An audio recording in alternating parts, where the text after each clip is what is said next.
Hello மக்களே, இந்த Sunday நம்ம சித்தி வீட்டில் தாங்க டைம் ஸ்பெண்ட் பண்ண போகிறோம். இது என்ன நடந்துட்டுருக்குன்னா, லஞ்ச் ப்ரிப்பரேஷன் தாங்க நடந்துட்டுருக்கு. மத்தியானம் மஷ்ரூம் பிரியாணி பண்ணலாம் அப்படின்னு சொல்லிட்டு ரெடி பண்ணிட்டோம். ஆனால் இப்போ ரெடி பண்ணணும்னு யோசித்த டைமிங்கே வந்து லஞ்சை தாண்டி போயிட்டுருக்கு. அப்புறம் சரி இன்ஸ்டண்ட்டாக ஏதாவது ட்ரை பண்ணலாம், அந்த இன்ஸ்டன்ட் பேஸ்ட்டெல்லாம் விற்பாங்கள்ல, அதை வாங்கி ட்ரை பண்ணலாம்.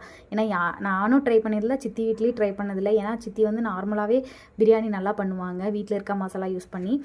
ஃபஸ்ட் டைம் ட்ரை பண்ணுறோம், எப்படி இருக்குமோ அப்படின்னு நினச்சிட்டே வந்து ட்ரை பண்ணோம்.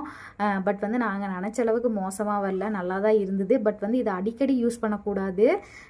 ஏன்னா வந்து பேக்கெட்டில் இருக்குது, எப்போ பேக் பண்ணதும் தெரியாது. நமக்கு வந்து குழந்தைங்களுக்கெல்லாம் கொடுக்கணுன்னா இந்த மாதிரி பிரியாணி பேஸ்ட் வந்து யூஸ் பண்ணுறது வந்து தவிர்க்கிறது தான் நல்லது. பட் நாங்கள் வந்து இப்போது லன்ச் டைம் ஓவர் ஆகிட்டுருக்கு அப்படிங்கிறதுனால சரி அதெல்லாம் ப்ரிப்பரேஷன் பண்ண முடியாது அப்படிங்கிறதுனால நாங்கள் வாங்கி யூஸ் பண்ணோம்.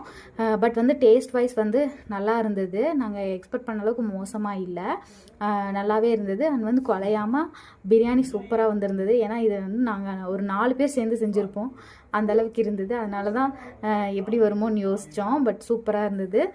கிளறும் போதே வந்து அதோட ஸ்மெல் வந்து சூப்பராக இருந்தது. டேஸ்ட் வைஸும் நல்லா இருந்தது. அந்த Madhu biryani instant paste masala try பண்ணி பாருங்கள். ஏதோ 1 டைம் 2 டைம்ஸ் யூஸ் பண்ணலாம், அப்புறம் எல்லோரும் உட்காந்து சாப்பிட ஆரம்பிச்சிட்டோம்.